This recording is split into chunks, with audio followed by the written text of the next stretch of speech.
Hello guys, welcome to the channel. Today we'll discuss some strategies regarding the budget session as budget is around the corner. You all must be aware about this. So हम क्या करेंगे, हम trade करें, हम अपनी capital को preserve करें, हम ना करें, हमें एंट्री कब करनी है, व्हेन वी विल एग्जिट, ये सारी चीज़ें हम वन बाय वन देखेंगे और हमें क्यों करना चाहिए. Basically see if you are into this trading field you have to experience everything. बड़े इवेंट्स आते हैं मेजरली इस साल में, एक बार दो बार इलेक्शन रिज़ल्ट हो गया, बजट हो गया, बहुत अच्छी आरबीआई की कोई न्यूज़ है. तो इस तरीके के इवेंट्स हम ट्रेड करें ना करें, और करें तो क्यों करें, और उसके पीछे हमारा करने का क्या लॉजिक है, वो हम सब कुछ आज इस वीडियो में समझेंगे, देखेंगे. पसंद आएगा तो हाँ हम ट्रेड करेंगे, नहीं आएगा तो you can any time skip. But हाँ इतना मैं कह सकता हूँ कि बजट के अगर आप या किसी भी मेन इवेंट के अगर आप वीडियोस यूट्यूब पे चेक करेंगे so you will find very rare videos जिसमें आपको लॉजिक वाइज एक्सप्लेन किया है. People will come and they will show their strategies, but उससे नहीं है ना, हमें उसके पीछे का लॉजिक भी तो समझना है, क्या करना है क्या नहीं करना है. अब ये मैं ज़ीरोधा का प्लेटफॉर्म है, इंटेंशनली मैंने ये सारी चीज़ें हाइड कर दी हैं अपनी. रीज़न बीइंग कि काफ़ी लोग ल्योर होते हैं कि भाई क्या पोजीशन से हम लोग रेप्लिकेट करें, उन्हें नहीं पता हमें कब एग्जिट करना है कब नहीं करना है. तो मैंने इंटेंशनली ये सारी चीज़ें हाइड कर दी हैं. बट एनीवेज आज का जो मोटिव है हमारा, जो हमें करना है, हम उसकी तरफ डाइव इन करते हैं. तो ये पोजीशन बेसिकली हम किस में बनाएंगे, हम किसी स्टॉक में भी बना सकते हैं, हम इंडेक्सेस में बना सकते हैं, पर प्रेफर हम इंडेक्स करेंगे. रीज़न बीइंग क्योंकि एक लिक्विडिटी एक इशू होता है, मेजर इवेंट्स में बहुत ज़्यादा वॉलेटिलिटी रहेगी, फ्लक्चुएशंस रहते हैं. तो हम जिस पे भी बनाए तो थोड़ा सा लिक्विडिटी को ध्यान में रख के बनाए कि हमें टाइमली एग्जिट भी करना है, पोजीशंस को टाइमली एग्जिट करेंगे जिससे कि जितना मैक्सिमम हम उसका प्रॉफिट ले सकें या हम कितने मिनिमम में अपने लॉस को कट कर सकें, सारी चीज़ें हम वन बाय वन देखते हैं. So let's dive in. इस पे देखिए मैं ज़ीरोधा यूज़ करता हूँ तो उसके साथ सेंसिबल का प्लेटफॉर्म ज़ीरोधा के साथ मिलता है. मैंने काफ़ी लोगों को पता होगा. इन केस अगर आपके पास कुछ इस तरीके की स्ट्रेटजी डेवलप करने के लिए कोई ऐप नहीं है, स्ट्रेटजी बिल्डर नहीं है, तो anyways you can check and you can go in Opstra. Opstra एक ऐसा प्लेटफॉर्म है जो आपको, आप साइन इन करेंगे, आप अपनी मेल आईडी वगैरह उसमें इनपुट देंगे और आप ऑप्स्ट्रा के स्क्रीन पे आ जाएंगे. वहाँ पे आप सेम स्ट्रेटजीज़ को रेप्लिकेट करके चेक कर सकते हैं. सो हमें क्या करना है बेसिकली, हम सबसे पहले वो देखते हैं. देखिए हम ये स्ट्रेटजी पे आएंगे और 6 Feb आज निफ्टी की लास्ट एक्सपायरी थी, जैन की मंथली एक्सपायरी, तो उसको हटा के हम 6 फरवरी की एक्सपायरी को सेलेक्ट कर लेते हैं. अब इसमें हम क्या करेंगे, आज निफ्टी जो क्लोज हुआ है अप्रॉक्सीमेटली 23,250, तो अराउंड एटीएम के अराउंड 23,300 हम लेके चलते हैं. वहाँ का हम एक ऑप्शन को बाय करेंगे, उससे 500 या 600 पॉइंट दूर एक ऑप्शन को सेल करेंगे. सिमिलर वे में वही इक्विडिस्टेंस रहेगा 500-600 पॉइंट. कोई आपको as a hard and fast नहीं मेजर नहीं करना, बट अराउंड स्ट्राइक्स लेंगे तो वहाँ लिक्विडिटी थोड़ी सी बेटर होती है. उसको करके इस तरीके से हम एक पोजीशन को डिप्लॉय करते हैं. तो इस तरीके का इसका पे ऑफ आता है जिस पे ब्रेक इवन 1.2% है. वे ब्रेक इवन तो एक्सपायरी का होता है, बट नियरली अगर आप चेक करेंगे तो ये 1:3 का ट्रेड बनता है, जिसमें मैक्सिमम लॉस आपका 17-18,000 के आसपास रहने वाला है और 45-46,000 का मैक्स प्रॉफिट ये दिखा रही है स्ट्रेटजी. और ये मैक्स प्रॉफिट या मैक्स लॉस कब तक होगा आपको, जब तक एक्सपायरी होगी, यानी कि 6 Feb को आपको ये सारी चीज़ें मिलेंगी या देखने को मिल सकती हैं. तो एक स्ट्रेटजी हमने ये बनाई. अब इस पे हमारा रेशनल क्या है, what is the rational behind developing this strategy. तो इसका रेशनल ये है कि हम ये चाहते हैं कि बजट अच्छा आए और निफ्टी मोमेंटम से ऊपर जाए, तो विल गेट एन प्रॉफिट. ठीक है, अब ये हमारी एक स्ट्रेटजी हमने डिप्लॉय कर दी इस पे सेंसिबल पे. तो ये कब आपको डिप्लॉय करनी है, कब आपको एग्जिट करनी है, वो भी हम डिस्कस करेंगे कुछ टाइम में. बट मीनवाइल एक ही हमने स्ट्रेटजी डेवलप कर दी. हमें निफ्टी में ये करना है जिसमें हमें लॉस ऑलमोस्ट 17,000 का होगा, प्रॉफिट 45 का, और 1 लाख के अंदर अंदर हम ये स्ट्रेटजी को डिप्लॉय कर देंगे. अब सेकेंडली हमें क्या करना है, देखिए अब ये मोमेंटम अपसाइड होगा तो ठीक है, इसमें हम प्रॉफिट गैदर कर लेंगे और हम इसको एग्जिट कर देंगे प्रॉफिट लेने के बाद. डिपेंडिंग अपॉन आप कितनी कैपिटल डालते हो, आपको कितना प्रॉफिट चाहिए, कैसा मोमेंटम रहता है, उन सब चीज़ों के अकॉर्डिंगली आपको एक फ्रेम ऑफ माइंड बनाना पड़ेगा कि मेरे को भाई 10,000 रुपये चाहिए, मेरे को 5,000 रुपये चाहिए, मेरे को 20,000 रुपये चाहिए। उतना पेशेंस आपको गैदर करना पड़ेगा। तो क्विकर द बेटर जितना आपको मिले, क्योंकि मोमेंटम बहुत हाई रहता है बजट में। तो एक बड़ी कैंडल आपको 100, 200, 300 पॉइंट की भी दिख सकती है, अपसाइड डाउन साइड बोथ। ठीक है, तो हमें क्विक मोमेंटम गैदर करने के लिए अप साइड में हमने इस स्ट्रैटेजी को डिप्लॉय कर दिया। अब क्या होगा अगर बजट हमारे फेवर में नहीं आता? Anything can happen. तो सेकंड स्ट्रैटेजी हम कोशिश करेंगे कि हम बैंक निफ्टी में बना लें। अब बैंक निफ्टी में सेबी के नए रूल के हिसाब से तो आपको पता ही है कि मंथली एक्सपायरी शुरू हो गई हैं। तो उसके हिसाब से 27 फेब की जो होगी, मतलब मंथली एक एक्सपायरी होगी बैंक निफ्टी में। तो उसमें अभी का क्या लेवल है? 49,300 के अराउंड बैंक निफ्टी क्लोज हुआ है। तो हम उसी के अराउंड OTM पे जाएंगे, पुट पे 49,000 लेट्स सी हमने एक ले लिया। और फार जाके हम एक पहला हमने ये इधर से एक क्या किया, बाय करा एक ऑप्शन को, पुट ऑप्शन को। सेकेंडली हमने एक पुट ऑप्शन को सेल कर दिया यहाँ पे। तो अब आप यहाँ पे देखेंगे कि इसका ब्रेक इवन -1.9% है। सिमिलर वे में इसमें भी आपका फंड अराउंड 50-60 हज़ार रुपये के आसपास लगेगा, 50-60,000। सो टोटली आप जो दोनों स्ट्रैटेजीज़ को डिप्लॉय करेंगे तो वो आपकी विदिन 2 lakhs वो स्ट्रैटेजीज डिप्लॉय हो जाएंगी। सिंस जो एक्स्ट्रा एक्सपायरी का मार्जिन हमें रखना पड़ता है उसका भी इशू नहीं है, क्योंकि हम तो मोमेंटम यहाँ पे लेंगे और एग्जिट हो जाएंगे। ठीक है, ये हमने डिप्लॉय कर दिया। अब किसी के दिमाग में ये सवाल अगर आ रहा है तो बहुत अच्छी बात है, नहीं तो मैं बता देता हूँ कि भाई डाउन साइड में हम निफ्टी को भी तो डिप्लॉय कर सकते थे, अप साइड में हम बैंक निफ्टी को डिप्लॉय कर लेते, सिमिलर वे में कर सकते हैं, वो भी कर सकते हैं। बट क्या होता है ना, हमें इस बजट से एक्सपेक्टेशंस थोड़ी सी हाई हैं कि ये बजट बेटर होने वाला है। क्योंकि FIIs का आप अभी डेटा देख ही रहे होंगे कि उन्होंने 80,000 करोड़ के आसपास की सेलिंग जैन के अंदर कर दी है, एंड ऑलमोस्ट हाईएस्ट सेलिंग्स पे चल रहे हैं लास्ट प्रीवियस पता नहीं कितने मंथ से। और ऑलरेडी निफ्टी 26,300 से कितना डाउन आ गया, ऑलमोस्ट 23,000 के लेवल पे आ गया है। तो हम ये एक्सपेक्ट कर सकते हैं अपनी गवर्नमेंट से, भाई investors are also in panic, FIIs भी को भी ल्योर करना है, FPIs को भी ल्योर करना है। अभी आपने रिसेंटली भी देखा होगा कुछ RBI ने भी OMO वगैरह इशू करे थे ताकि FPIs को बॉन्ड्स वगैरह के थ्रू उनको भी थोड़ा कैटर करा जाए, उनको भी थोड़ा वापस लाया जाए। तो ये सारी स्ट्रैटेजीज़ गवर्नमेंट को भी करनी पड़ेंगी। भाई इन्वेस्टर्स के भी तो इतना हिट हुआ है ना, उनके भी अकाउंट में, उनकी भी होल्डिंग्स में बहुत ही नेगेटिव M2M चल रहा है। तो कहीं ना कहीं उनको ल्योर करने के लिए कुछ ना कुछ ऐसी पॉलिसीज़ तो बनानी पड़ेंगी ना। तो उसी हिसाब से मैं अपनी थिंकिंग के हिसाब से सोचता हूँ कि हाँ, बजट ऐसा आना चाहिए तो थोड़ा कॉमन आदमी को, थोड़ा इन्वेस्टर्स को, सबको बेटर करे, सबके लिए बेटर हो और मोमेंटम अपसाइड ज़्यादा हो। तो उसमें क्या होगा, अपसाइड अगर इधर निफ्टी में गया तो इधर कैच कर लेंगे। लेकिन हमेशा आपने ऑब्जर्व किया होगा मार्केट में सेलिंग इज़ ऑलवेज फास्ट। तो अगर सेलिंग हुई तो वो पैनिक सेलिंग होगी और बहुत तेज़ सेलिंग होगी।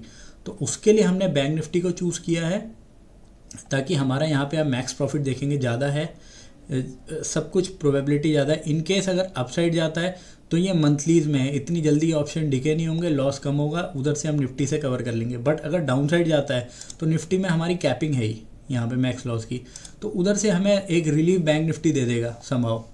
तो कहीं ना कहीं तो देखो हम बोथ साइड प्ले कर रहे हैं। बट यहाँ इस चीज़ में हमें लॉस कब होगा, अब लॉस भी हमें एक चेक करना है। लॉस हमें तब होगा जब मार्केट कहीं जाए ही ना। बट ये रिस्क तो हमें लेना पड़ेगा ना। अब इवेंट पे आ रहे हैं, सारी चीज़ें तो मार्केट में कवर करके नहीं चल सकते ना, कि हमें खड़ा रहे तब भी लॉस ना हो, ऊपर जाए तब भी लॉस ना हो, नीचे जाए। अब कहीं ऑलमोस्ट हम 3 से 2 साइड तो पकड़ रहे हैं ना, 3 में से बस एक मिडिल की साइड रह जाती है जहाँ पे नहीं है। तो लेट्स सी, अब कहीं ना कहीं हमें अगर इवेंट पे प्ले करना है तो हमें कुछ ना कुछ रिस्क तो लेके ही चलना पड़ेगा ना। तो ये कुछ स्ट्रैटेजी है, very simple strategy but very powerful one. आप यूट्यूब में सर्च करेंगे, आपको इस तरीके की स्ट्रैटेजी कहीं भी नहीं मिलेगी, दैट आई कैन गारंटी। ठीक है, ये अब किसी के मन में सवाल आएगा कि यार ठीक है, अपसाइड निफ्टी से, डाउन साइड बैंक निफ्टी से, किसी और चीज़ से भी हम कैटर कर सकते हैं क्या, किसी और चीज़ से भी इसको हैच कर सकते हैं? हाँ, कर सकते हैं बिल्कुल। अब आप अगर मेरे पोर्टफोलियो में देखेंगे, मैंने स्ट्रैटेजीज़ ऑलरेडी HAL में डिप्लॉय कर रखी है, टाटा मोटर्स में डिप्लॉय कर रखी हैं। तो मैं हैज निफ्टी बैंक निफ्टी की जगह स्टॉक से हैज कर रहा हूँ उसको। एक पोर्शन मैंने ऊपर जाने का निफ्टी में बना लिया, डाउन साइड का मैंने किसी स्टॉक में बना लिया। तो मैं दो कंडीशन दोनों को फुलफ़िल कर रहा हूँ कि अगर मेरे को अपसाइड फास्ट मोमेंटम मिलता है तो मैं निफ्टी से कैच कर लूँगा, डाउन साइड मिलता है तो मैं आइदर बैंक निफ्टी से कर लूँगा या किसी स्टॉक से कैच कर लूँगा। ठीक है, ये आई होप कि ये स्ट्रैटेजीज़ आपको थोड़ा बहुत क्लैरिटी दे रही होगी। रेस्ट अब इसमें क्या डिस्कस करना है कि भाई हम ये पार्ट भी डिस्कस कर लेते हैं कि हमें डिप्लॉय कब करनी है, क्या टाइम फ्रेम है। अब अगर आज देखेंगे, आज 30th है, आज देखेंगे विक्स भी कोलैप्स किया है। विक्स कोलैप्स किया अच्छा है हमारे लिए, क्योंकि थोड़ा सा ऑप्शन प्रीमियम कम हुए हैं, हमें सस्ते में ऑप्शंस मिल जाएंगे। तो बेटर है आप इसे कल डिप्लॉय कर लें या बजट को सुबह सुबह 9:30 10 बजे के आसपास डिप्लॉय कर लें, क्योंकि जो मोमेंटम आएगा 11 बजे के बाद ही आएगा। आप तब भी कर सकते हैं, आप कल भी कर सकते हैं, इतना कोई उसमें फ़र्क पड़ने वाला नहीं, क्योंकि विक्स में ऑलरेडी जो डिप आना था वो आज आ चुका है। ऑलमोस्ट 6-7% विक्स क्रैश हो चुका है। मैं जितना देखता हूँ, मैं जितने इवेंट ट्रैक कर रहा हूँ, मैं 3-4 साल से जितना देख रहा हूँ, तो विक्स इतना ज़्यादा कोलैप्स नहीं होता था किसी बड़े इवेंट से पहले। अब ये विक्स कोलैप्स होने का इंडिकेशन, ये एक इंडिकेशन ये भी हो सकता है कि अगर अपसाइड मोमेंटम जाएगा तो प्रेफरेबली ये बोला जाता है कि हाँ विक्स क्रैश होगा तो मार्केट्स के अपसाइड जाने का पोटेंशियल थोड़ा सा ज़्यादा है। तो मे बी ये हो, हमारे लिए अच्छा ही है। अगर अपसाइड मोमेंटम जाता है कि रोबस्ट रैली आती है तो हम इधर से कैटर कर लेंगे। अगर डाउन साइड जाता है तो ठीक है भाई, हमारा व्यू था अपसाइड का, हम एक व्यू लेके चल रहे थे और व्यू फेल हो गया तो भाई बैंक निफ्टी ने हमारा कवर कर लिया। तो ये एक सिंपल स्ट्रैटेजी रहेगी और एक बहुत ही पावरफुल स्ट्रैटेजी है। इसके रिगार्डिंग अगर आपको कोई भी क्वेश्चन आते हैं तो आप मेरे को कमेंट सेक्शन में बताइए, मैं ज़रूर कोशिश करूँगा कि इसका जवाब दूँ। और बहुत सारी स्ट्रैटेजीज़ हैं इस तरीके की, but this is one of the strategy जो आप लो कैपिटल में, जो बिगनर है, जिसको जस्ट एक सेंस लेना है मार्केट का कि इवेंट में कैसे ट्रेड करा जाता है, और रादर देन बहुत इजी है। यहाँ पे मैं आपको बोल दूँ कि आप इंटरनेट पे सर्च करिए, लोग क्या बताएंगे, 6 फेब को आइए और बस एक कॉल एक पुट बाय कर लीजिए। सबसे वर्स्ट स्ट्रेटजी है, मैं आपको बता रहा हूँ। सबसे वर्स्ट क्यों सबसे वर्स्ट है? बिकॉज लोगों को पता ही नहीं है वो बाय करेंगे, वो सोचेंगे मोमेंटम होगा तो मैं कैच कर लूँगा, ऊपर होगा तब भी कैच कर लूँ। आप ये भी तो देखिए, साथ में विक्स कोलैप्स होगा, ऑप्शन के प्राइस भी गिरते हैं, हर एक इवेंट के बाद विक्स कोलैप्स होता है। विक्स कोलैप्स होने का मतलब अनसर्टेनिटी कम होती है, लोगों को आउटकम पता चल गया है। जैसे ही विक्स कोलैप्स होता है ऑप्शन के प्राइसेस गिरते हैं। आपकी मोमेंटम आपको इतनी ज़्यादा चाहिए, 2.5% नीचे चाहिए, ऑलमोस्ट 3% ऊपर चाहिए। इस मोमेंटम को ये पार करेगा तब कहीं जाके आपको प्रॉफिट देगा। उसी मीनवाइल अगर आपका विक्स गिर गया तो यहाँ पे आपको अननेसेसरी काफ़ी बड़ा लॉस हो जाएगा, जो आपको ये दिख रहा है। आप यहाँ पर से चेक कर सकते हैं। देखिए, अगर मैं ज़रा सी आईवी को कोलैप्स कर रहा हूँ तो ये देखिए बढ़ता जा रहा है, मार्केट कहीं नहीं गया और आईवी कोलैप्स हुई, then also you will face the consequences और आपको लॉस होगा। थोड़ा बहुत मोमेंटम हो 50-100 पॉइंट का, तब भी आपको लगेगा कि यार मोमेंटम मेरे फेवर में हो रहा है, फिर भी मेरे को लॉस हो रहा है। क्यों? लोगों को पता ही नहीं।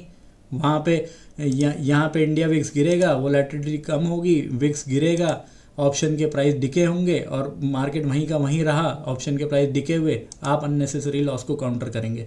तो किसी भी, जब भी आप एक चीज़ आप समझिए, जब भी आप किसी इवेंट के लिए कोई स्ट्रैटेजी बनाते हैं, it should be mix of both buying and selling. ये मेरे काफ़ी साल का एक्सपीरियंस है और मैं इस चीज़ को आपको इसीलिए बता रहा हूँ, बिकॉज जहाँ पे आपके बाइंग के और प्रीमियम्स कोलैप्स होते हैं ना, वहाँ आपके सेलिंग के प्रीमियम भी कोलैप्स होंगे तो आपको बेनिफिट होगा। इसीलिए हमने इस तरीके की स्ट्रैटेजीज़ को चूज़ किया है, ताकि अपसाइड डाउन साइड हम दोनों को कैटर कर सकें। Rest that is dependent on market की भाई बजट कैसा आता है, मार्केट क्या करता है। But I am expecting momentum कहीं पे भी हो सकता है, मोमेंटम तो होगा, चाहे अपसाइड हो चाहे डाउन साइड हो, और हमें दोनों को ही कैटर करना है किसी ना किसी तरीके से। पर हम व्यू एक अपसाइड का लेके चल रहे हैं। और भी बहुत तरीके होते हैं काम करने के, बट ये तरीका मैं आपको इसलिए बता रहा हूँ, अगर आप एज ए बिगनर हैं, एज ए प्रोफेशनल है, फर्स्ट थिंग मार्केट में क्या होती है कि आप अपनी कैपिटल को प्रिजर्व करके रखें। इवेंट है, बड़ा इवेंट है, इतना ज़्यादा रिस्क होता है कि आपकी पूरी कैपिटल वाइप आउट, आपको पता ही नहीं चलेगा 10 मिनट 15 मिनट में क्या गेम हो गया। आप बैठे रह जाओगे, आपके हाथ ही नहीं चलेंगे क्या करना है। तो उस चीज़ के लिए आप कम से कम ऐसी स्ट्रैटेजी तो बनाओ ना। आप नहीं कर पाए, कुछ नहीं कर पाए, तब भी आपका अकाउंट तो वाइप आउट नहीं होगा। कहीं ना कहीं से आप कुछ प्रॉफिट में निकलोगे, कहीं ना कहीं से आप मिनिमम लॉस में निकलोगे। यही चीज़ करनी होती है for a long sustaining business. आपको ये चीज़ करनी है भाई, मैं अपने कैपिटल को वाइप आउट नहीं कर रहा हूँ, मैं जो भी एक एज ए बिज़नेस इसको देख रहा हूँ और उसी बिज़नेस के हिसाब से मैं कुछ ऐसी स्ट्रैटेजी डिप्लॉय कर रहा हूँ कि मेरा व्यू अगर गलत भी होगा तो हाँ मेरी कैपिटल पे ज़्यादा बड़ा डेंट ना लगे और मैं कहीं कॉस्ट टू कॉस्ट या लिटिल प्रॉफिट में बाहर निकल जाऊँ। मार्जिन्स मैंने आपको बता ही दिया है। एंट्री टाइम मैंने बता दिया, आप कल इसको एंटर कर लीजिए। थोड़ा सा कोशिश करिए 10 बजे बात करें, क्योंकि थोड़ा सा मार्केट सुबह सुबह थोड़ा वॉलेटाइल होता है। 10 बजे थोड़ा सा मार्केट में एक स्टेबिलिटी आती है, प्रीमियम्स थोड़ा सा सेटल डाउन होते हैं। आप कल इसको 10 बजे यानी कि फ्राइडे 10 बजे बना लीजिए। सैटरडे मार्केट ओपन है बीइंग बजट, तो आप सैटरडे सुबह इसको बना लीजिए 10 बजे के आसपास। तो आप कभी भी इसको बना सकते हैं। और इम्पॉर्टेंट चीज़, एग्ज़िट कब करना है हमें। एग्ज़िट हमें करना है किसी भी साइड अगर मोमेंटम आता है तो हमें इस स्ट्रेटजी से एग्ज़िट करके निकल जाना है। हमें प्रॉफिट दिख रहा है। अब आप ये पूछेंगे कितना प्रॉफिट दिख रहा है सर, कितने प्रॉफिट में मैं एग्ज़िट करूं। प्रॉफिट सबका अपना कैपिटल अकॉर्डिंगली, कैपिटल के अकॉर्डिंग प्रॉफिट सेट होता है। भाई मेरी एक्सपेक्टेशन है, सिंपल सीधी सी एक्सपेक्टेशन है, मुझे 10,000 कमाने हैं। मेरे में इतना पेशेंस होना चाहिए कि इतना मोमेंटम आए मैं 10,000 में निकल जाऊँ। आपने एक टारगेट को सेट करना है, इतना ग्रीड के पीछे मत भागना कि 10 आ गए 20 आ गए। आपको सेटिस्फाइंग लग रहा है ना, आपने एक सेंस ले लिया है, एक टेस्ट ले लिया, आपको 10,000 बन रहे हैं, आपको 5,000 बन रहे हैं, एक शार्प क्विक मोमेंटम 200-300 पॉइंट का आता है, आपको वहाँ पे जितना प्रॉफिट दिख रहा है आप उसको कैच करिए और फटाक से इस स्ट्रैटेजी को एग्जिट करिए। रेस्ट एक बार आपका सारा कुछ इवेंट ख़त्म हो जाता है, उसके बाद हम मंथली स्ट्रैटेजीज़ को फिर से डिप्लॉय कर सकते हैं। इन स्ट्रैटेजीज़ को हम एग्जिट करेंगे। या फिर अगर आपको ऐसा लगता है कि भाई बहुत अच्छा प्रॉफिट हो गया है, तो अगली मैं आपको बता रहा हूँ 15 मिनट में अगर उसने 200-300 पॉइंट का निफ्टी में डिप मारा, वो अगले 15 मिनट में उतना ही डिप को कवर कर देगा। आपको टाइम ही नहीं देगा वो निकलने का। सो बेटर है जितना आपको एक डिप में मिल रहा है, 200-300 पॉइंट का डिप ऊपर गया या नीचे आया, कहीं पे भी आया, आप अपनी पोजीशन को एग्जिट कर दिया, रिलैक्स होके बिना फोमो में आए आराम से बैठिए। वो इवेंट ख़त्म हो जाएगा, इवेंट के अगले दिन भी इवेंट का इम्पैक्ट दिखता है, बिकॉज एनालिसिस होते हैं किस सेक्टर के लिए अच्छा आया, किसके लिए बुरा आया, उस हिसाब से स्टॉक्स अगले दिन भी भाग सकते हैं या गिर सकते हैं, कुछ भी हो सकता है। तो 1-2 दिन मार्केट को सेटल डाउन हो जाने दीजिए। पोजीशंस जिन्होंने पोजीशन बनाई होगी उसके हिसाब से क्या ओआई डेवलप हो रहा है, कैसी मार्केट को ऊपर जाना है नीचे जाना है, उसके बाद आप आराम से 1-2 दिन वेट करके मंथलीज में डिप्लॉय करिए। तो ये कुल मिला के ये स्ट्रैटेजीज हैं जिनको आप इवेंट पे कर सकते हैं without getting much of tension. तो ये आप करिए और इसमें से आपको जो भी डाउट्स आते हैं, जो भी प्रॉब्लम्स आती हैं, आप बिल्कुल शेयर करिए, बताइए। मैं पूरी कोशिश करूँगा कि कमेंट्स में आपकी इन चीज़ों का जवाब दूँ। सो अगर ये स्ट्रैटेजी आपको पसंद आ रही हैं, अच्छा लग रहा है, तो डू सपोर्ट। चैनल को लाइक करिए, इसको शेयर करिए। आगे मैं आपको धीरे धीरे एज ए बिगनर आपको आगे ले जाऊंगा इस जर्नी में, डिपेंडिंग अपॉन आप इस पर कितना सपोर्ट करते हैं। सो अभी के लिए ये 2 स्ट्रैटेजीज़ हैं इवेंट से पहले की। रेस्ट जो भी आगे आगे होगा, आप इस चैनल को सब्सक्राइब करिए तो आपको धीरे धीरे नॉलेजेबल कंटेंट इसमें मिलते रहेंगे। Thank you so much. Will meet in the next video. को भी लर्निंग वीडियो होगा आपके लिए नेक्स्ट मैं ज़रूर जल्दी से लेके आऊँगा। Okay, thank you, bye.